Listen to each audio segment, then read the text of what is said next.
guys, welcome back. It's Josh with the Financial Advisor Car Guy. So this week we're going to talk a little bit about project cars. And as I sit here, we're in September, the weather is turning. I'm sitting here at a soccer practice watching some boys run around and play. This is the time of year I think a lot of people start to hunker down for the winter and get back to work or get serious about working on their project cars. I was at work this afternoon and actually my landlord called and we had some business to discuss, but he'd asked, and I'm not sure how he knew, or I haven't known him all that long, but he asked about my Mustangs. And if you guys remember, one of the very first episodes, like over 2.5 years ago, I had a 65 Mustang that I sold. It went off to Paris. We shipped it internationally to France, and the long and short of that car is it was a project way before this channel, and I sold it. And building that car was kind of my inspiration for starting this channel. And anyway, he must have seen a picture. I don't know if it was on social media or what, but he asked, hey, do you still have your 2 Mustangs? And I said, no, I don't. I sold that 65 a couple years ago now. I do still have my 68 convertible. Why do you ask? And he goes, well, if you're ever wanting to sell that car, please call me first. He said, I've been looking for a Mustang, and I'd like for it to be a convertible, and I'd like for it to be a 60s model. Not really sold on any one year, not really sold on any one, I would say model. He doesn't need it to be a GT, or doesn't need it to be a GTA, or, whatever. He doesn't care. He wants to build it the way he wants to build it. But he mentioned more than once he's looking for a winter project. Kind of a neat side story he told me, and I didn't know this about him, but he is a Corvette guy in nature and has had several Corvettes. And he said that he had a beautiful 60s Corvette. I don't think he told me what year it was, that he had bought and restored. And he said that he had done some trading and some real estate deals and whatever to build this car, and was into it about $150,000. And he said it's the most expensive car he'd ever had, and he was deathly afraid of driving it. It was like a beautiful, pristine show car. And his cost and labor and all that stuff into it was about $150,000. So he ended up hiring an auto broker who recommended they try to sell it at Mecum. And so a couple of years ago now, I'm not sure exactly how many years ago, he had the car taken down to Scottsdale, and it was put in a Mecum auction. Now, the way he told the story, he said, his was supposed to be the last car auctioned on live TV at the end of the show, at the end of the hour or whatever it was. So he and his wife are watching, and the car before his comes up, and between the cars, the TV goes to commercial break. So they come back from commercial break, and his car has already rolled off the line. So he's pretty pissed, right? I mean, really, he wanted to watch his car, wanted to see what it sold for. So he immediately calls the broker who's there at the auction and says, hey man, what the heck happened? They rolled to a commercial. We didn't get to see the car. So, he basically was told by this broker, his agent or whatever you want to call it, that essentially the Mecum auction ran out of airtime. So they literally stopped a car early and backfilled a commercial to make up for it. So he didn't get to see his car. And the next, episode or whatever it was of whatever it is came on TV afterwards. So anyway, the long and short of that is he was really upset, but he says, so what did the car sell for? Did it sell, or what's the story? So remember, he was into this car about $150,000. So the broker says, actually, yeah, I've got great news for you. It did sell. It got from, whatever the opening price was to $200,000 incredibly quickly. He said, and then there was a bidding war between 2 guys back and forth. And these 2 guys drove it up to $280,000, which is where the final hammer struck. So, from a buyer's standpoint, that cost over $300,000 because there's like a 10% buyer's, not a penalty, but like a buyer's fee. And then there's a seller's commission fee as well. So he said he didn't clear 280. It was closer to like 2.5, something like that, maybe a little less than that. But not a bad payday, right? He made $100,000 on a Corvette. He said that the odometer had less than 700 miles on it, and probably 600 of that less than 700 miles was just driving around his neighborhood or around his block. He said he was deathly afraid to put it out on the road. It drew so much attention that he just didn't feel safe, and was afraid either he was going to get hit or someone would hit him or whatever, and or he'd hit something else.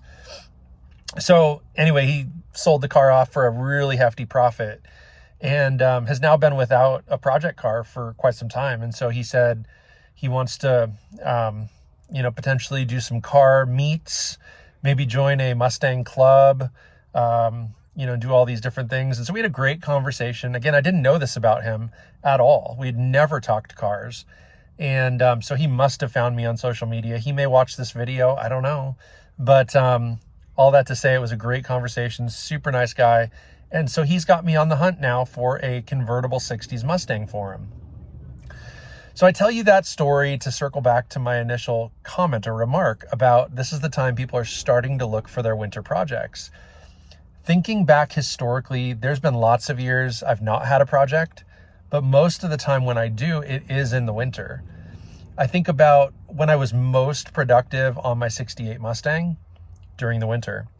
The nights are long, the days are short, it gets dark and cold outside, so you want to be indoors. I can close the garage door, crank on the heater, be out there for a couple of hours and just have a ball and not feel like I'm missing out on being outdoors or being outside doing things. I wouldn't be out camping. I wouldn't be out fishing. I wouldn't be out kicking a soccer ball with my son. So winter's really an ideal time. And then the other side of that for myself personally is my wife's a CPA. So she's got tax season from, the middle of January through the middle of April. So there's a good chunk of time, 3 full months, maybe 3.5 months of time that, really I can be more flexible and I can spend more time in the garage and I can work on projects and do these kind of things. And so it just kind of got my wheels spinning because I don't really have a project right now. My Mustang is pretty well finished. There's a few things I need to button up. The Eclipse is also pretty much done. It's not so much a project. I think the biggest part was getting that body kit painted. If you guys watched the last couple episodes, where I talked about the back bumper not fitting well. We went back to the stock bumper. I have since added some lower bumper extension pieces that'll they flare out and they hang a hair lower. So it does look a little more body kit-esque. Really the only last couple things to do to that car are the underglow and installing the bucket seats. I need to tint the back window, and then the whole car needs a good detail. The interior carpet's kind of thrashed and, just a good cleaning. But really, that's like a Saturday. I mean, really, if I spent a day, I could knock that car out completely. And so I wouldn't really call that a project car. Not at this point. It's a running and driving, ready to go car. It can drive right now as it is and looks awesome. And obviously the bucket seats are more of an aesthetic thing inside. The underglow, 100% aesthetic. And then really the window tint, it can be functional, but not necessary. It's just one window in the back and the hatch. And we can do that anytime. So I'm not too worried about it. But again, I just don't really have a project car. And so it's kind of got me in that mode where, I'd love one, but then there comes the sacrifice of I have to probably make room. So what does that mean? My wife and I have talked about, maybe it makes sense just to get out of the R8. At one point I had a bunch of equity in the car. They went up in value after I bought it. Today I could probably sell it for what I paid, maybe a hair more, but I'm also into it a little bit, right? I bought the carbon fiber parts. So the side blades, the paddle shifters, the side mirrors. I don't know that we've ever talked about it, but I bought V10 wheels off, a V10 model that have been powder coated bronze. And those have been in my garage for several months.